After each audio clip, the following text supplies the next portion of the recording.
ปาติโทเอฟซีแฟนคลับเพชรลำเพลินเปิดโตออกมาแล้วพระเอกนางเอกที่จะมาเสริมทัพในฤดูกาลหน้าบอกเลยว่าสามารถไปฟัดไปเวียงกับวงเบอร์ต้นๆของประเทศไทยได้แน่นอนฤดูกาลจะมาถึงนี้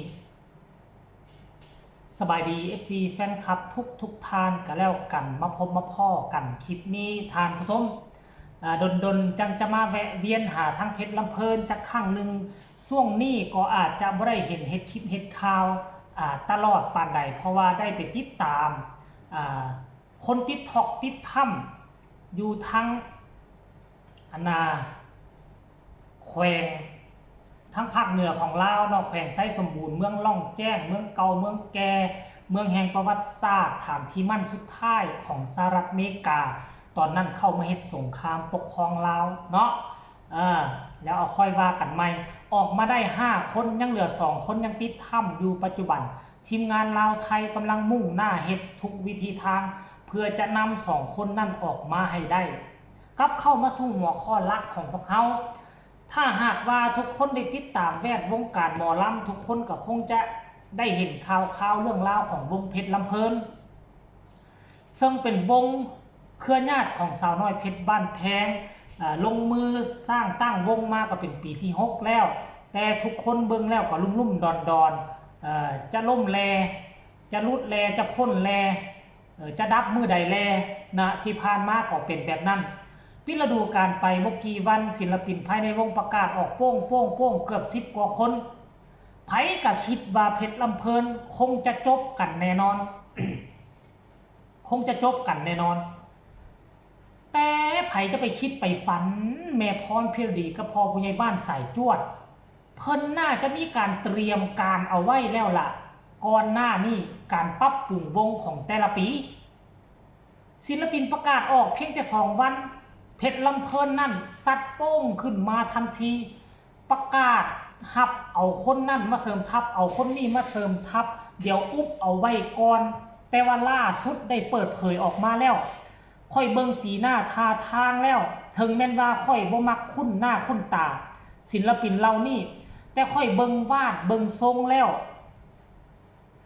มีวาดมีทรงมีคุณภาพมีมาตรฐานสามารถจะเอาไปต่อก่อนกับวง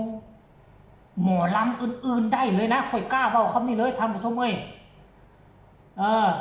หลังจากอุ๊บไม่ได้2-3วันพอวันที่14นี่จะมีการออดิชั่นเอารุ่นลูกรุ่นหลานขึ้นใหม่และศิลปินที่ไปอยู่วงอื่นแล้วลงมาสมัครเนาะก็จะมีการออดิชั่นในวันที่14ผู้ใดมาออดิชั่นนี่คันว่าพวกเจ้าบ่ผ่านอย่างน้อยๆพวกเจ้าก็บ่ได้เสียหยังนะค่าหลอกค่ารถเพิ่นจ่ายให้เบิดมี FC แฟนคลับสนับสนุนซัพพอร์ตให้พากันมาหลายๆรถเด้อทุกคนเลยเดี๋ยวสิมาเปิดรายชื่อทุกคนคนแรกนี่คนแรกหน้าทางดังคมสูงยาวอาดลาดพุ่นแหละเพิ่นชื่อว่าเติ้ลเนาะเติ้ลสิริชัยเพชรลำเพลินแล้วได้ปะเนี่ยออกมาเคลื่อนไหวว่าขอขอบคุญขอบคุณแม่พรพิรดีที่ให้โอกาสนำเด้อครับแล้วพบกันใหม่พุ่นน่ะผู้ที่2ก็เป็นหน้าตาสะสวยทันผู้ชมเอ้ยเนาะคนนี้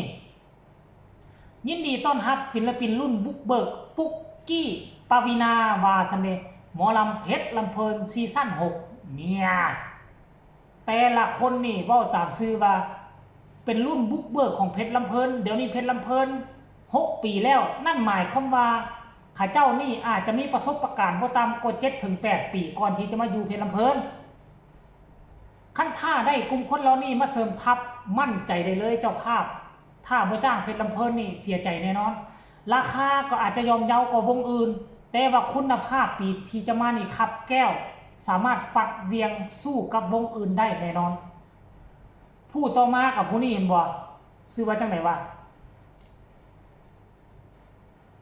คาร่าวะหรือว่าดาร่า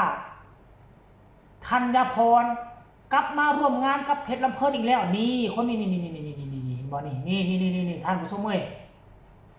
คนต่อมาทุกคนเอ้ย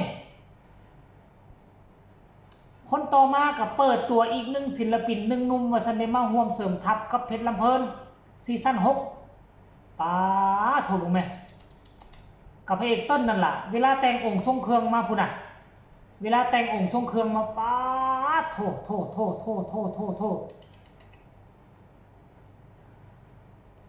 เว้าได้คำเดียวว่าปัตติโทปัตติทายท่านผู้ชม FC แฟนคลับเหลือเสือการที่ไปดึงเอาคนเก่าที่มีคุณภาพที่มีมาตรฐานเคยผ่านเวทีหมอลำมาบ่ต่ำกว่า8 ปี9 ปีซึ่งมันจะเป็นการดีให้กับเพชรลำเพลินมันจะบ่นักผู้บริหารปานใดคันเราไปเอาน้องน้อยขึ้นใหม่มาเสริมทัพหมดได้ฝึกฝนล่อหลอมได้สอนฮัดสอนยางกลัวเขาจะจับไม้ขึ้นห้องเพลงได้มันบ่ได้ธรรมดาแต่คันท่าหากว่าได้ศิลปินเก่าแบบนี้มาเสริมทัพมีความรู้มีความสามารถผ่านประสบการณ์มาหลายปีเปิดแผนให้เขาเบิ่งบ่จำเป็นต้องเว้าแผนต่อไปเพชรลำเพิงสคริปต์แล้วนี่เด้อจบกลุ่มคนเหล่านั้นจะมาแบ่งเบาภาระอันนักอึ้งของแม่พรกับพ่อผู้ใหญ่บ้านสายจวดได้หลายเติบที่สำคัญมันก็อยู่กับเจ้าการเจ้างานอะไรบัดเนี่ยเจ้าภาพเหรอเด้คิดจังไดคนที่ดึงมานั่นเขาเจ้ามีกระแสซื้อเสียงหลายปานใดบัดเนี่ยแม่นอยู่ว่ามีคุณภาพของเพชรลำเพิ่นอยู่แต่ว่าอยู่ในแวดวงการหมอลำเขาเจ้ามีซื้อมีเสียงมีหน้ามีตาเวลาเขาเจ้าไปอยู่วงอื่นซื้อเสียงเขาเจ้าอยู่ในระดับใดเนาะคันท่ากรณีว่าสามารถดึงเอาคนที่มีซื้อเสียงอยู่ในระดับใดระดับหนึ่งมาได้ค่อยเชื่อว่านี่มันต้องระเบิดและนอกจากที่คนที่ค่อยเฮ็ดมานี่น่ะยังมีอีกคนหนึ่งที่จะมาเซอร์ไพรส์ท่านผู้ชมเอ้ยเนาะที่จะมาเซอร์ไพรส์ได้นี่ยังมีอีกคนนี่ตื่มเบิ่งแม่สาวๆสวยๆทั้งนั้นนอกจากคนนี้แล้วยังมีอินฟลูเอนเซอร์ดังเพิ่นเป็นหมอลำแล้วก็เป็นทั้งอินฟลูเอนเซอร์อีกตื่มผู้ติดตามนี่โหลักล้านนี่ยินว่าคันผู้นี้มานี่ค่อยว่านะจะเป็นผู้หนึ่งแหละที่จะมาจุดกระแสชุดกระแสของเพชรลำเพลินออกจากตุ่มจากโคนให้ไปโลดแล่นอย่างเกาะอยู่ในบนอากาศได้เป็นแท้แน่นอนผ่านผู้ชมคนนั่นเนี่ยเอาไว้คลิปหน้าเดี๋ยวจะนำเสนอกันแล้วกันเด้อทุกคนเด้อเอาหลังจาก FC แฟนคลับที่ดารา FC แฟนคลับเพชรลำเพลินเห็นแล้วพวกเจ้ารู้สึกแนวใดพวกเจ้าก็คอมเมนต์มาให้กำลังใจทั้งเพชรลำเพลินได้ทั้งใต้คอมเมนต์ฝากกดไลค์กดแชร์กดติดตามที่สำคัญอย่ากดข้ามโฆษณาเนาะพ่อกันใหม่ในคลิปหน้าบ่เว้าหลายใหญ่ห่างท่านผู้ชมเอ้ยสบายดีบ๊ายบาย